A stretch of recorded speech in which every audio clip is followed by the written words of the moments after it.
26 तारखेला माझा सहकारी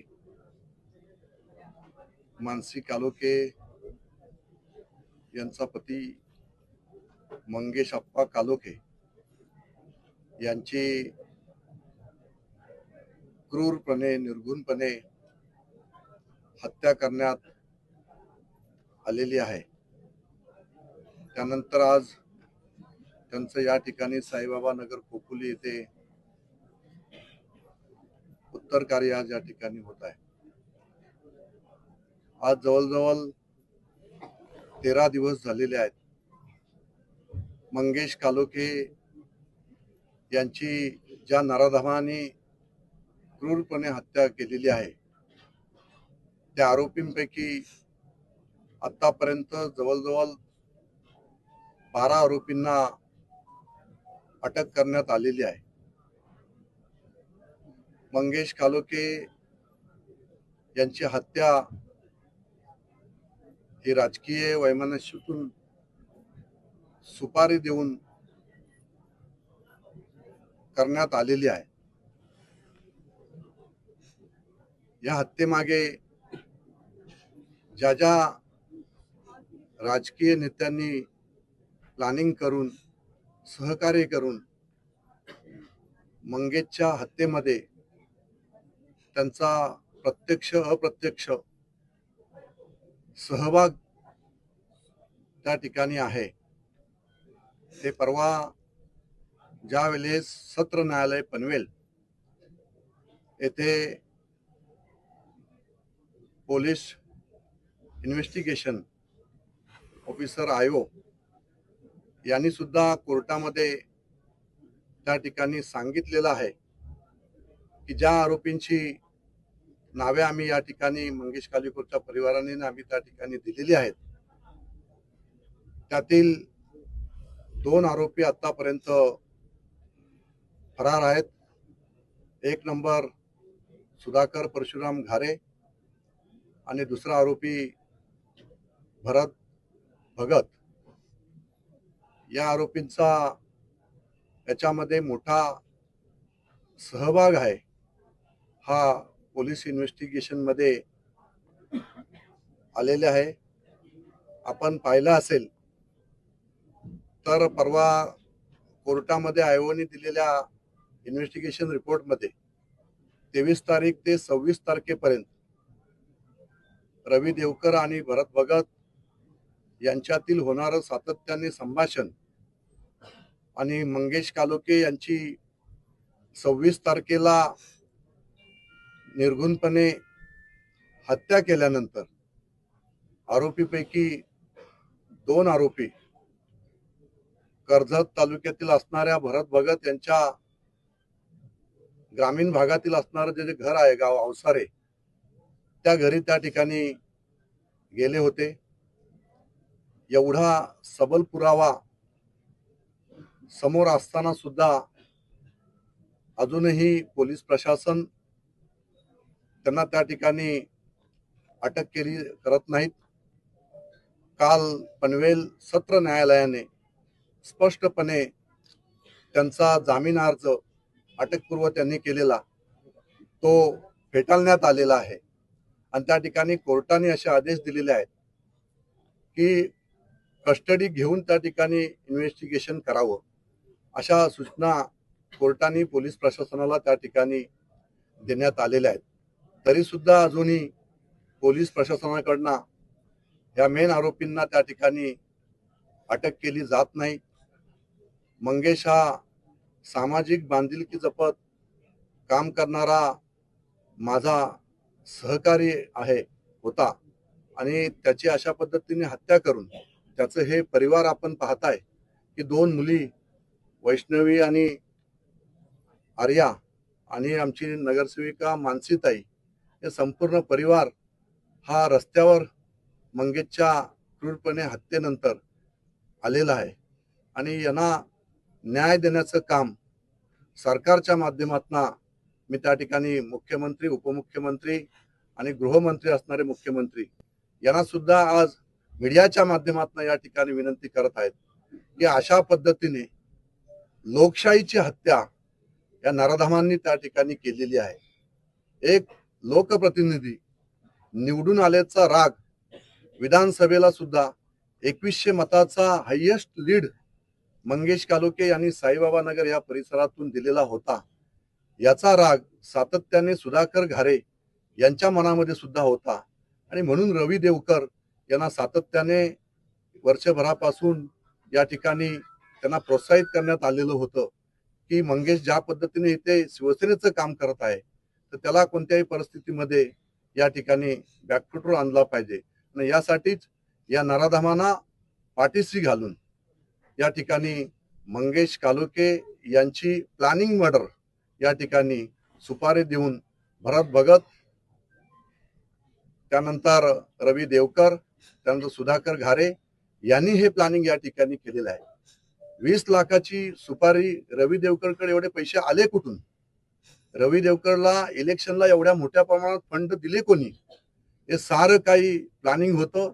2 महिन्यापासून हे प्लॅनिंग सुरू होतं आणि म्हणूनच आपण पाहिलं की ज्या दिवशी मंगेश कालोखेची हत्या झाली त्याच दिवशी 6 वाजता सुधाकर घारे एअरपोर्टला त्या ठिकाणी होता, जेणेकरून सीसीटीव्ही मध्ये आपण आहोत हे त्या ठिकाणी दाखवण्याचा प्रयत्न त्या ठिकाणी केला। तिथून अहमदाबादला निघून त्या ठिकाणी गेला आणि या अशा पद्धतीने हे सगळं प्लॅनिंग मर्डर त्या ठिकाणी होतं।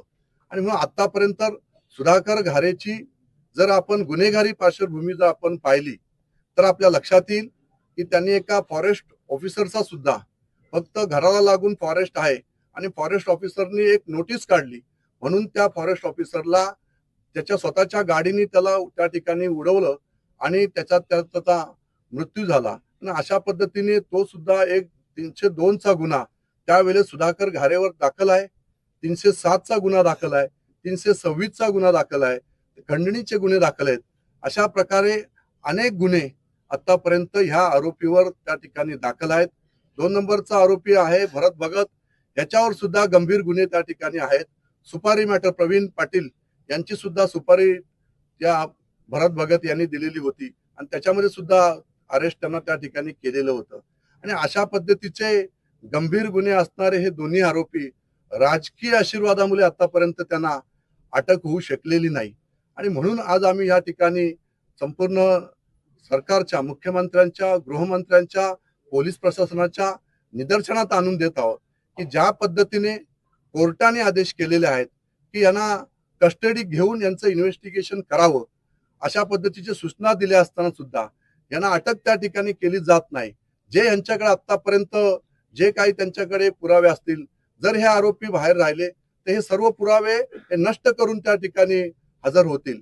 आणि मग आतापर्यंत जर आपण पाहिलं तर काय आरोपी अशा पद्धतीने सीसीटीव्ही मध्ये असेल तरच तो आरोपी होतो का? अशा पद्धतीचे प्लॅनिंग मर्डर करणारे हे जे आरोपी आहेत, हे गुन्हेगार, हे रेकॉर्डवरचे गुन्हेगार आहेत आणि ह्यांनी केलेलं जे कृत्य आहे ते घृणास्पद आहे। रेअरेस्ट ऑफ रेअर क्राईम अशा पद्धतीची क्रूर अमानुष हत्या मंगेश कालोखे यांची केलेली आहे। मंगेश कालोखे मृत्यू पडल्यानंतर सुद्धा त्याच्यावर वार करण्यात येत होते। आपण सीसीटीव्हीच्या माध्यमातून ते पाहतात, संपूर्ण महाराष्ट्र पाहत आहे, देश पाहत आहे। आणि अशा पद्धतीची हत्या झाली असताना सुद्धा अशा आरोपींना पाठीशी घालणं हे खरोखरच मानवी जीवनाला, समाजाला काळिंबा फासणारी आज गोष्ट या ठिकाणी घडत आहे। आणि म्हणून माझी पोलीस प्रशासनाला या माध्यमातून विनंती आहे की आपण हे दोन्ही आरोपी तात्काळ ह्यांना अरेस्ट करावी, यांचं इन्व्हेस्टिगेशन त्या ठिकाणी करावं आणि ह्यांना जेलबंद करावं आणि ह्यांनी केलेलं जे कृत्य आहे यांना फाशीची शिक्षा या ठिकाणी होईल। मोकोको अंतर्गत यांच्यावर त्या ठिकाणी कारवाई झाली पाहिजे। हे सर्व अट्टल गुन्हेगार आहेत। आपण जर आरोपींपैकी जे मंगेशला मारणारे प्रत्यक्ष जे आरोपी सीसीटीव्ही मध्ये आपण पाहताय हे सर्व सराईत अट्टल गुन्हेगार आहेत। हे सर्व मुस्लिम असणारे काही आरोपी आहेत। यांनी ज्या पद्धतीने क्रूरपणे मंगेशची सुपारी घेऊन त्या ठिकाणी हत्या केलेली आहे, या हत्येमध्ये सगळ्यांचाच या ठिकाणी यांचा सहभाग आहे। आपण पाहिले असेल तर भरत भगत आणि रवी देवकर मध्ये 12 कॉल झालेले आहेत, त्याच्यानंतर घरी सुद्धा गेलेले आहेत। मग सातत्याने निवडणुकीमध्ये सुद्धा रवी देवकर, भरत भगत आणि सुधाकर घारे हे सुद्धा एकत्रपणे या ठिकाणी येऊन मोठ्या प्रमाणात या ठिकाणी पैशाचा सुद्धा बाजार त्या ठिकाणी करण्यात आलेला होता. तरी पण जनमत हे मंगेश कालोखेंच्या बरोबर होतं, मानसी कालोखेंच्या बरोबर होतं आणि म्हणून लोकशाहीचा विजय या ठिकाणी झाला असताना तो विजय पचनी न पडल्यामुळे लोकशाहीची मंगेशच्या रूपाने हत्या करण्याचं काम या नराधमांनी या ठिकाणी केलेलं आहे. मी कालही सुद्धा उपमुख्यमंत्री शिंदे साहेबांना भेटलेलो आहे. मुख्यमंत्र्यांना सुद्धा आम्ही त्या ठिकाणी निवेदन आज त्या ठिकाणी देत आहोत की तात्काळ या आरोपींना अटक करून मोकोका अंतर्गत त्यांच्यावर कारवाई करून यांना फाशीची शिक्षा झाली पाहिजे आणि हा खटला फास्ट ट्रॅक कोर्टामध्ये चालवण्यात यावा अशा पद्धतीचं आम्ही या ठिकाणी निवेदन आज डीजी साहेब असतील त्यांना महाराष्ट्र पोलीस अधीक्षक त्यांना करणार आहोत. रायगड पोलीस अधीक्षक यांना सुद्धा आपण त्या ठिकाणी करणार आहोत आणि मुख्यमंत्री, गृहमंत्री, उपमुख्यमंत्री या सर्वांना त्या ठिकाणी आम्ही निवेदन या माध्यमातून या ठिकाणी देणार आहोत. आणि अशा पद्धतीने हे कृत्य ह्या खोपोली शहरामध्ये सुसंस्कृत असणारं माझं हे खोपोली शहर आहे. या शहरामध्ये अशी घटना ही कधीही या ठिकाणी याच्या अगोदर घडलेली नाही आणि म्हणून अशा पद्धतीचं कृत्य खोपोलीचे सर्वसामान्य असणारी जनता, नागरिक हे यापुढे सहन करणार नाही आणि हा अन्याय या परिवारावर जो झालेला आहे हा अन्याय सुद्धा आम्ही यापुढे सहन करणार नाही आणि म्हणून आम्ही या ठिकाणी या प्रेसच्या माध्यमातून, या सोशल मीडियाच्या माध्यमातून, मीडियाच्या माध्यमातून, इलेक्ट्रॉनिक मीडियाच्या माध्यमातून संपूर्ण महाराष्ट्राला आणि गृहमंत्र्यांना या ठिकाणी आम्ही सांगतोय, पोलीस प्रशासनाला सांगतोय, आम्ही 2 दिवसाचा अल्टिमेटम आम्ही या ठिकाणी देतोय. 2 दिवसामध्ये जर हे दोन्ही आरोपी अटक करून त्यांचं इन्व्हेस्टिगेशन त्या ठिकाणी केलं गेलं नाही तर आम्ही पोलीस स्टेशनला संपूर्ण मतदारसंघाच्या वतीने, संपूर्ण खोपोली शहर असेल, माझा मतदारसंघ असेल, मी स्वतः असेल आणि संपूर्ण कालोखे परिवार त्या ठिकाणी असेल, आम्ही ठिय्या आंदोलन करून त्या ठिकाणी बसून राहू. जोपर्यंत आरोपीला अटक केली जात नाही तोपर्यंत आम्ही पोलीस स्टेशनहून हटणार नाही, चाहे त्यासाठी आमचं काही हो. त्या ठिकाणी जर असं राजकीय फक्त याच्यापोटी, राजकीय दबावापोटी जर या आरोपींना अटक केली जात नसेल, एवढं सगळं कोर्टामध्ये सुद्धा आणि कोर्टाने सुद्धा आदेश दिले असताना सुद्धा यांना जर अटक केली जात नसेल तर आम्ही लोकशाही पद्धतीने न्याय मागण्यासाठी रस्त्यावर उतरू.